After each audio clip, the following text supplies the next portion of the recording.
Welcome back. It's Parsuval, and gonna do a quick tour. Probably divide this up into two parts, but just to show people around the castle and some of the features. Uh, Feature number one is the old chicken strainer. This is the one that I originally built. If you go back and look at the previous episode, I had a chicken strainer chicken factory that I built over another part of the world. This is the original one. Same kind of design. Eggs come down here, and we get to go throw them back in up top. This is the stairwell to the top. You're going to see up here it's a lot messier with the redstone. Partly because if you look here, I have shutoffs for the water, and originally that's how I designed this, was to have the water shut off and the chickens fall down, but it just didn't work very well. Chickens all came down through the hole at once and just went everywhere. So I redesigned it with a plunger, but I decided to leave in the water shutoff. So that is that. This over here is an old farm area. It's been here since the beginning, and I just have never taken it down, so it's still there. Over here, these are the levers for the chicken strainer and water shutoff. So this works just like the other one, except it doesn't have a button.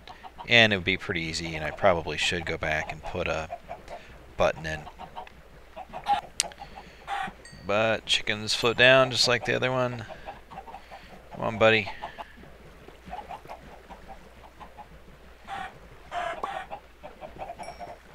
Oh, this guy decides to lay an egg. His last hurrah. Okay. Alright. Your offspring will continue. Wouldn't you know it? That is going to be a pain to get. Oh, you know what? I bet my bags are full. Duh. I've been out caving and doing some strip mining as well, because I was running out of some things. Running out of mainly redstone. And I've got big redstone project getting ready to start, and that's going to be with a blaze spawner, and you can see a little bit of that right there. I've got 49 redstone lamps, so that is something that is in the works, and I still have one chicken left. Let's get that dude. Okay, that's gonna drive me nuts. But oh, you know what? I just picked an egg up too. Okay, we will get that chicken. We will do it. Yes, there we go. We now have the chicken. Wow, 14 in there. So we'll just keep that cooking. Okay, so that's the chicken strainer over here. Let's go down, and I'll show you around down here. This is tree farm, nothing special here. You know, wide variety of trees. The birch, the regular, and then like the pines are all over there. Probably want to do a little more with this later, but for right now it's good enough. Okay, over here is the reed cactus pumpkin farm combo. I designed this setup just to be efficient in terms of one button gets you all three of these items. So this is it over here: pumpkin, cactus, sugarcane, harvester. Alright, button goes down, and you know what, let me make sure I've got stuff out of my bags, because I'm going to need to pick stuff up. Let's get rid of those eggs, don't need this netherrack. And I don't need those fences. Okay, so you can see as I was standing here, cactus and reeds come down. Also pumpkins. Really easy to harvest. You usually got to click this one more time and a couple other things will fall down. Pumpkins go in here.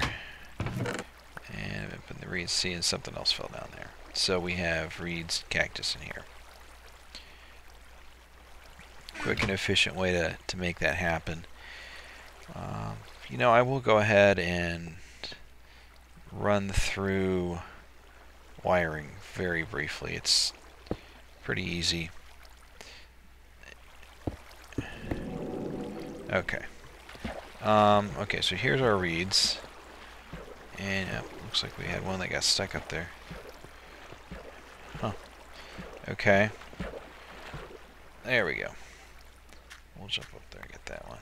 Alright, so this is how it works. So there's two pistons on the other side of this. These push out. Nothing new there. It chops off the reeds. They flow into this waterfall. It pushes it this way. Cactus are over here. There are two pistons on each side. 1, 2, 1, 2. When the button or the lever is depressed, those push out, break the cactus. Cactus fall down, flow down here, and fall down. Let's kind of go back behind here, and I'll show you how this works. Okay, wiring is back here. As you can see, there's the pistons. One set there. There's one set underneath.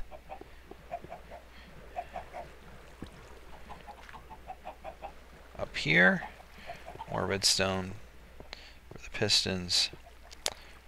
This is our power takeoff from below.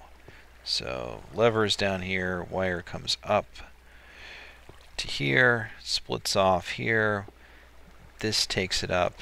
Well, let's follow this first. This goes just to these first row of pistons, which are just on the other side of this.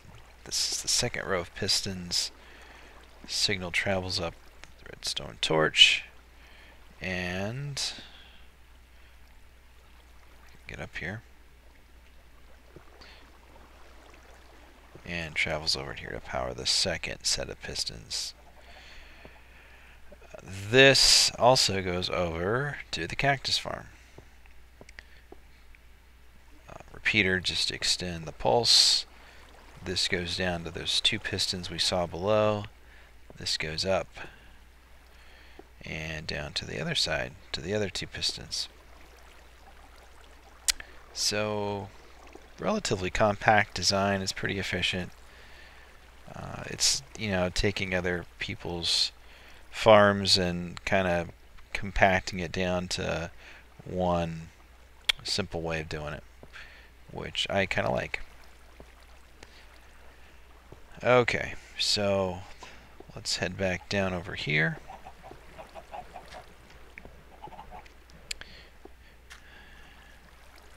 We'll plug this back up.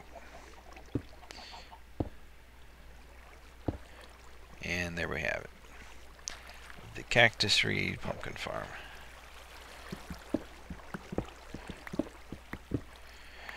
Okay. If you look over here, this is an on-off switch for a zombie spawner. Zombie spawner's on the other side of this wall over here. I have two on-off switches, one up top, so in case I'm standing here and want to start the spawner, I can turn it on there. There's one down below that I'll show you here in a second. This is the zombie spawner room. Spawner's there. And I have old style pumpkins and pistons to turn it off and on. So it's off now. 8x8 room.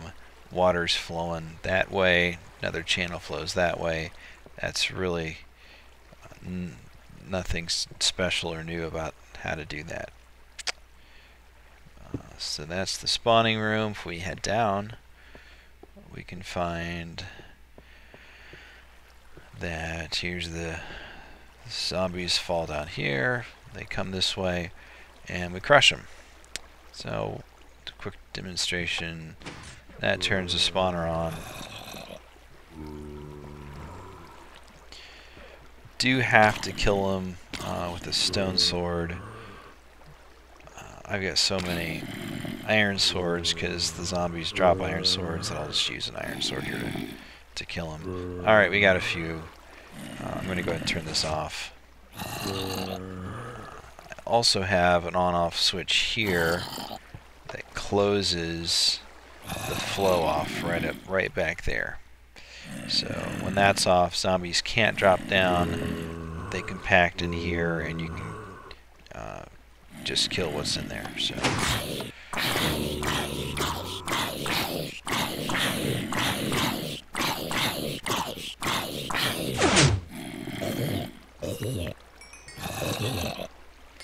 Okay. Pretty easy. Pretty simple in terms of the idea. A little more complex in the wiring and getting this pulse extender to keep the pistons extended for a set period of time. I'll go down and show you the wiring for that. And really, to make sense of it, we would need to do it up top and kind of show you how the pulse extenders work. But most of you probably are going to know already how that works. We can, I think, go in here. Yes. Okay. Alright, what do we got? We got down here. We need that to get out. Okay, so the way this works, let's get over here. Really tricky to get around in here.